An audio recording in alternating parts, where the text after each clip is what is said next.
Do not do that. The research says this is powerful. Even if we continue to have the problems we have. And we are going to continue to have problems because the achievement gap is widening. It is widening, it's not narrow, no child left behind is making it work. So what role are you going to impact? And aggression is just a problem. Bullying is just part of the host of the problem behaviors. Bullying is enough to here, separate from anything else. This is intense, right? I know it is. I'll break it down for you. Okay, so this is a meta-analysis. Who knows what a meta-analysis is? Okay, you two don't. Jacob? Yes, is it the study of Are you showing off, Jacob? No. Okay. Is it the study of how something functions and works and is put together? No. All right. Oh my gosh, is that like a pedagogy where I was like, no! Next! I would say it's like an analysis of an analysis, pretty much. And what's your name? Jackson. Jackson. Analysis of analysis. But and maybe, Jacob, you just didn't express it because you're still traumatized by your family's tires. I don't know. But, yeah, so analysis of analysis. Butch, add to it. You're going to take a whole lot of studies. You're going to do a big picture summary so that you get an overview of a lot of different people's research scenarios. You want to add? Effect sizes. Effect sizes. Okay. So, okay, I stand before you now. I'm Catholic, so I can do that. I kind of want to like jinx some bells at the same time. They only let boys do that. So, you play the drums, go to the altar. The gold standard in research, the gold standard. By the end of this, I'm going to give you the best tip you've ever had as an undergrad, is a meta-analytic study. The meta-analytic study is one study that is summarized, has done an analysis of the analyses, that has taken a body of literature and put it all together, and slapped an effect size on top of it. We got it all, right? This was not about that. Hold on, I'm just telling you. Not about it. I'm having a moment. And so, if someone asked you to, if someone says, how do we treat adolescent depression? You will go do what? Find the analytic study. Yes. The work's done for you. Right? So if they say, what do we know about bullying prevention? What works to prevent bullying? You will go find Merrill et al., 2008. You'll find the Tofty and Farrington, 2011. Soon to be a critical review coming out by your colleague. Last name is? Rawlings, 2014. I'm optimistic. Probably will be 15. That's how it works. Right? You'll go find that study. And then what happens is you flip to the end, you look at the references, there's your literature review. Right? Do you understand this? When you have any topic, you go to PsycInfo or you go to whatever you guys search in, Google Scholar, and you put adolescent depression meta-analysis. You pull that up, your research is done. Not really, because you still have to read all that stuff, but this will tell you the definitive statement. That's the gold standard. Right behind that is a randomized clinical trial, which we'll talk about this afternoon, because I do those, right? We do meta-analysis, we do all the stuff. We are not on Lady Gaga's bus, but we do meta-analysis, okay? So it's, you gotta accept all this. Okay. So, this is a meta-analysis. Now, this isn't what works on wonder situations, but this says, if kids are victimized or if they're bullies, what do they look like? Snapshot, cross-sectional, not longitudinal, so kind of not really the best research to show you, but generally helpful. So, Clay Cook, love him. Love Clay. He's in Washington. What you learn is his speech, we just hang out with kind of cool people. He's cool, you like him, he'd be great. He would be up here, we would be doing, somersaults or something. He'd be like, high-fiving to meta-analysis. So, he reviewed 153 studies, so that's an analysis of the analyses, right? Reviewed a body of literature. It's probably out of date now, it's 2010. There's probably another 100 articles he should have read. So as soon as he published, it's out of date. And so what he did, he's reviewed since 1970, and he concluded what? Those kids that bully other students, what do they have? Like, this is like rocket science. Guess what? Kids are mean and cruel to others. They have significant externalizing behavior. Well, it's called tautological. You know the word tautological? Write it down. I'm going to give you a few words today. Just write down. Tautological is aggressive kid is externalizing behavior. There's a saying too, tautological. They have social confidence and academic challenges, negative attitudes towards families, and families characterized by conflict. Now, you should recall that on the first, with awareness comes myths, is he's perpetuating this idea that kids that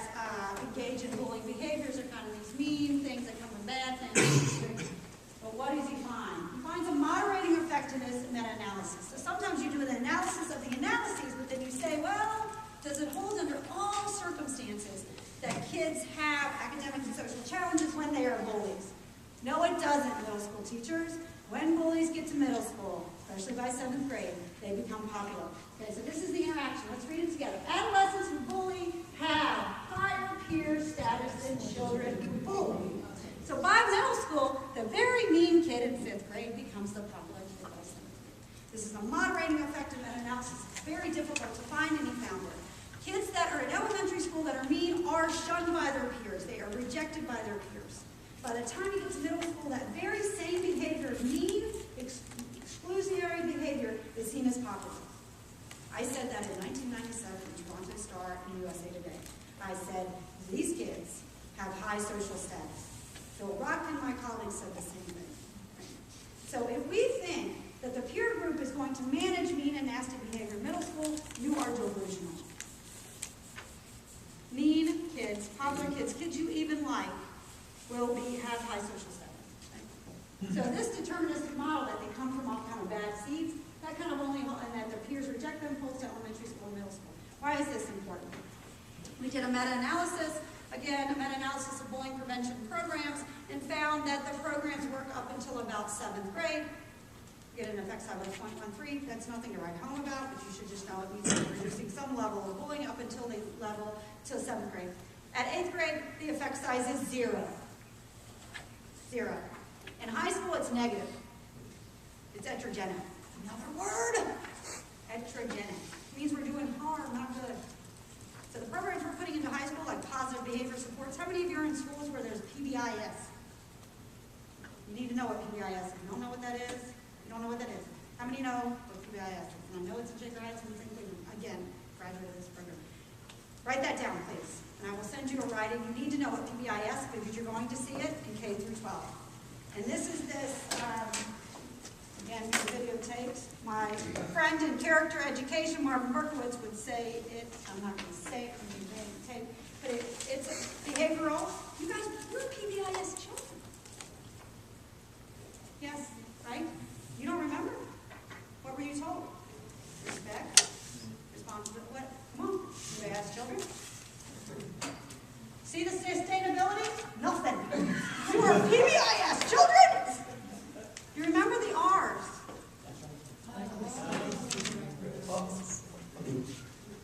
Oh my gosh, you guys are over-programmed and tuned out. Yes. PBIS. It's behavioral. It's this idea that when you're nice, you get like tokens. They do the same thing in state hospitals. Same thing. So PBIS, you need to know this because you will be trained as a music teacher to implement the tenets of PBIS, positive behavior supports, and I know it's in Cleveland, and I know it's in Shaker Heights, so PBIS. It's where we teach children like they're animals. It's based on the animal model, right, that we want to reinforce you. And all of you, you are here, you're in college, and we're continuing to reinforce you by giving you grades. Do you guys get grades in music? Yeah. And then you have to cheer. Right, yeah. So you have reinforcement. It's all based on reinforcement. It's based on the animal model. How do you get your dog to go outside and do the thing and you reinforce? How do you get them to sit? Give them a little. That's what we are. We're animals. So PBIS. And PBIS is in the high schools. And so they're thinking that PBIS in the high schools is to reduce bullying. And that's why we have a negative effect. Because what high schooler actually wants to be treated like an animal? When you're in the car, pretending that you have an extra tennis lesson. So you should know that. That's kind of what we know. We know that the phenomenon, what does that mean? For me as a developmental psychologist and a counseling psychologist, it means that the delivery methods and what we're doing prevention-wise isn't really mapping on to the developmental demands. No 8th grader wants to listen to a teacher about whether or not they start smoking. We know from the smoking literature with teens that if they come up with the idea that they don't want to start smoking, they own it and they're like, I'm not smoking because I don't want to smoke. It's not because of your telling me not to smoke. Right? And when your parents say, don't do something, what do? You do it. Thank you very much. Now we can benefit from that. Okay, so what about these boys? Do they grow up to be awful mean people incarcerated? No. And actually, these are some really bad studies that I'm highlighting here. And the conclusion is that bullying, engaging in externalizing mean behavior, might increase the likelihood of bad outcomes, meaning you can't get a job, meaning you have antisocial personality disorder, which just means you're a criminal. But what they've done is, and so you should know, is that they've included in these models a lot of host of covariates that actually could be explanatory variables. So let me break it down to you. Tom Farmer, who is at, moves around all the time, but it doesn't matter where he's at, he's talked about two different types of bullies. He's talked about those ineffective aggressors that are bullies. And these are the thug bullies that are kind of portrayed in the movies and what we think about, and the ones that will come to your attention, because they're ineffective in their aggression in middle school and high school. It's about half of them. Then we have the Machiavellian type, right? The effective aggressor. You turn it on and turn it off.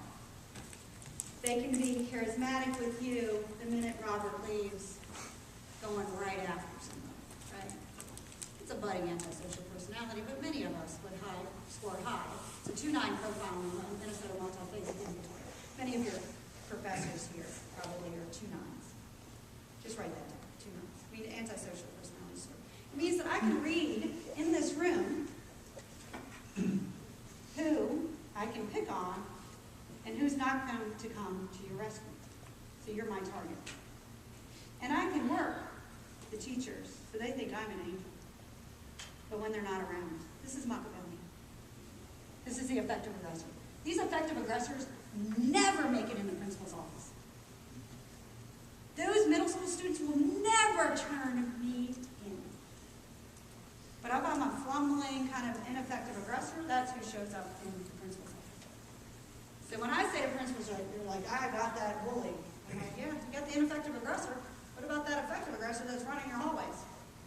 Let me make something very clear to you. And you guys are young enough to know this. Who runs our schools? The kids. You guys do. You have a code. You have code silence. You have subcultures. You go underground. You have those private parties. You like pay for it. We know where it's at. We know where you're buying goods. We know, right? We know. Because we are too. But principals that say to me, like, I have, we're taking care of this. I was like, no. You probably have some effective aggressors. Effective aggressors, 50%. And they do probably pretty well in their lives, right? They probably end up being like the governor of Jersey. Right? They're police officers that pull us over. And I say, you are bullied, weren't you? They're like, ma'am, are you resisting arrest? I'm like, no, I'm just kind of wondering if you were a bully in middle school.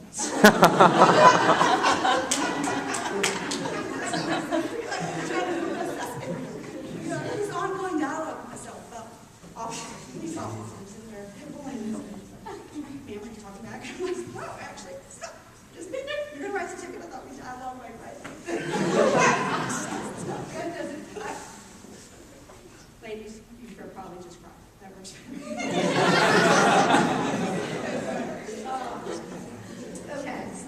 Okay, there are 3 clocks in here, and none of them say the same time. I'm just I think I'm not so if you look at the literature, there's probably about 3,000 articles. What do you say? 3,000 articles, maybe, I don't know, 1 million articles written on bullying, a lot of bad research, mostly cross-sectional, not longitudinal, because you're hearing most longitudinal that's happening today. And so, like a good politician, you can argue that bullies have these characteristics, victims have this characteristic, but then you can find an article that contradicts, right? So in general, some bullies are depressed, some are not. Bullies do not necessarily lack empathy. They understand what they're doing to you, right? They don't care, right? There's too many benefits in middle school. If I'm mean and it works for me, why would I give it up? That is who I am, right? It's not that they don't understand that they're causing you some distress. They don't care, right? So it's attitude toward it and the valuing of it. Impulsivities and delinquency, all these things co-occur. We have, and I'm not presenting this today, a paper that's coming out in a big journal that shows that kids that are chronically victimized in middle school are starting to use drugs and alcohol to cope by 6th and 7th grade, longitudinally. So they're coping through drugs and alcohol. This is real. This is a concern. That connection is even stronger for sexual minority and lesbian, gay, and bisexual youth. So this is a concern. We have a paper out in pediatrics recently. Like I said, you could just you get like a bachelor's degree in our papers. And so they're actually acting out sexually. Again, this is a concern because we have what was an epidemic of HIV and AIDS in this country. That was a true epidemic, one that we needed to address. If we do not get young kids making better decisions that are gender nonconforming and LGBT about their sexually risk-taking behavior, and what happens when you drink alcohol, do you make good decisions? I know none of you drink, so it's fine. But you see it on TV, right? Like you watch NFL. See what they do? They take their shirts off, they paint like Cleveland Browns and fire a coach. Right? I'm so all over Cleveland. I'm a Redskins fan, so it's just a really depressing year trip. So we didn't fire a coach. They should take the lead. And so when you drink alcohol and you're not feeling good about yourself because you might be questioning your own sexual orientation and you're being victimized for that, and you're being called fag constantly, and then you're making bad decisions about sexuality, we know that this is a risk. So you have heard me in 2013 that we have not addressed peer victimization and continue to have alcohol and drug uptake. And if you start using drugs and alcohol in the grade 6 or 7, do you think that's a good idea? No. We know from the alcohol literature, which is a really robust literature, that what we want to do is, it's not that we want to stop people from drinking totally, we want to delay onset. So if you can just get your child to not drink until college, that would be a miracle in and of itself. And they would have a good future. But if they're being victimized in middle school and they start using, they're destined to be an adult with an alcohol problem. And probably a marijuana problem, it's really more than that. But the president said marijuana is not as bad as that. This is, yeah, good. Woo! And he smoked lots of it. There's another president. But he inhaled them. You guys have no idea what that means, right? You have no idea. You do. Yeah, Clinton. Okay. Yeah, okay. You guys have watched that on YouTube. Okay. So when we think about family, okay, you guys want to go to lunch, but I want to finish. Oh, I don't know. Okay. We do a lot of minutes. Okay. Healthy family, healthy school. Unhealthy family, unhealthy school. Okay? All right. I don't know, it took 10 minutes for me to establish, but school is a family, right? Think about it. Yeah, some of us like our school better than our family, right? Sometimes you say to like your parents, you're like, my teacher is nicer than me. Okay. Huge thing, huge press release. Siblings are not nice to one another.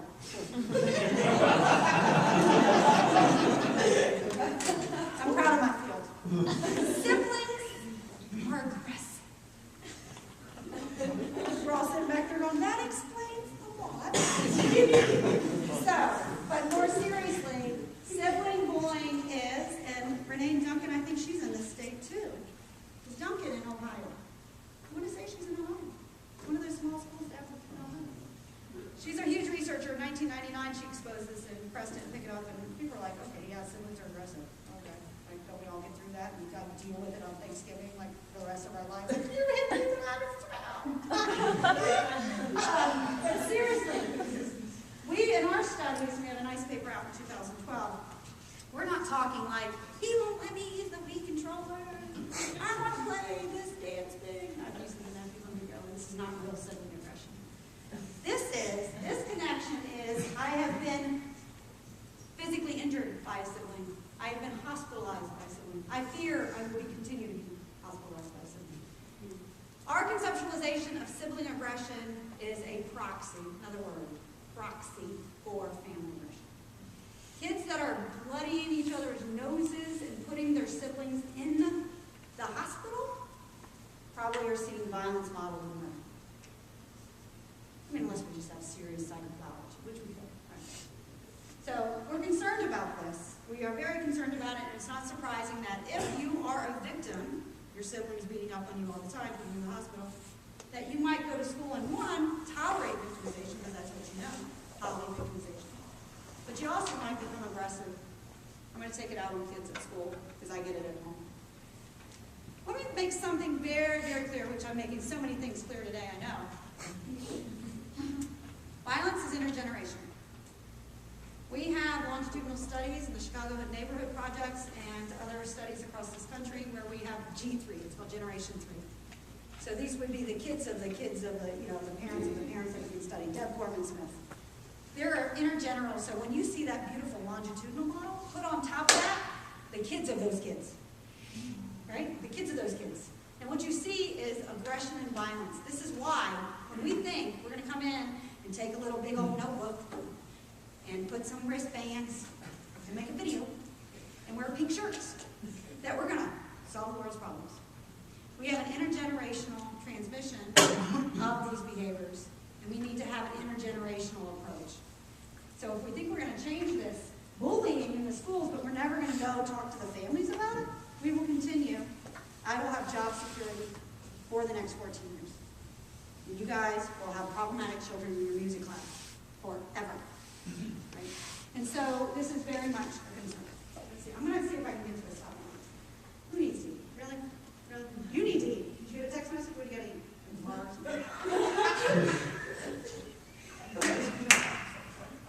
I need to know the name of that diet.